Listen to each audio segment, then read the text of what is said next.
నమస్తే తెలుగు ప్రజల గుండె చప్పుడు మన తెలుగు టీవీ 6 మినిట్స్ 24 హెడ్లైన్స్ కి స్వాగతం. రెవెన్యూ శాఖలో విప్లవాత్మక మార్పులు మంత్రి ధర్మాన ప్రసాదరావు. రేవంత్ రెడ్డి అపాయింట్మెంట్ తీసుకోవాల్సిన అవసరం నాకేంటి మాజీ మంత్రి కొడాలి నాని. ఎస్సీ ఎస్టీ బీసీల కోసం పనిచేసేది సీఎం జగన్ ఒక్కడే ఏపీ ఉప ముఖ్యమంత్రి నారాయణ స్వామి. టీటీడీ ఉద్యోగులకు ఇళ్ల పట్టాలు ఇవ్వడం పూర్వజన్మ సుకృతం టీటీడీ చైర్మన్ భూమన కరుణాకర్ రెడ్డి.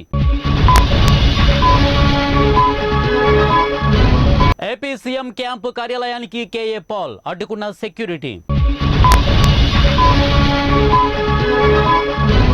ఏపీలో ప్రభుత్వం మారడం ఖాయం జనసేన అధినేత పవన్ కళ్యాణ్. హైదరాబాద్లోని ఫార్మా కంపెనీలపై ఐటీ సోదాలు తనిఖీలు చేపట్టిన అధికారులు. అసత్య ప్రచారాలు చేస్తే ఊరుకోం తెలంగాణ మంత్రి పొన్నం ప్రభాకర్. నేతల మధ్య విభేదాలతోనే అసెంబ్లీ ఎన్నికల్లో ఓడిపోయాం టీఆర్ఎస్ నేత పోచారం శ్రీనివాసరెడ్డి. ఉద్యోగాల భర్తీకి కాంగ్రెస్ ప్రభుత్వం కట్టుబడి ఉంది కాంగ్రెస్ ఎమ్మెల్సీ జీవన్ రెడ్డి. కాంగ్రెస్ పట్ల ప్రజల్లో అసహనం ప్రారంభమైంది బీఆర్ఎస్ అగ్రనేత కేటీఆర్.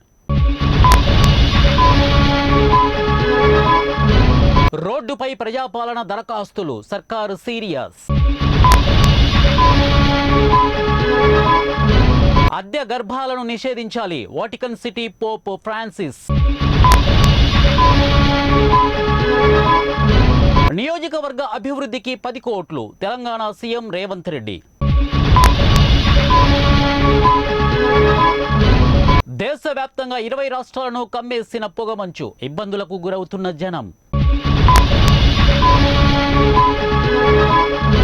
టాలీవుడ్లో విషాదం గుండెపోటుతో దర్శకుడు మృతి.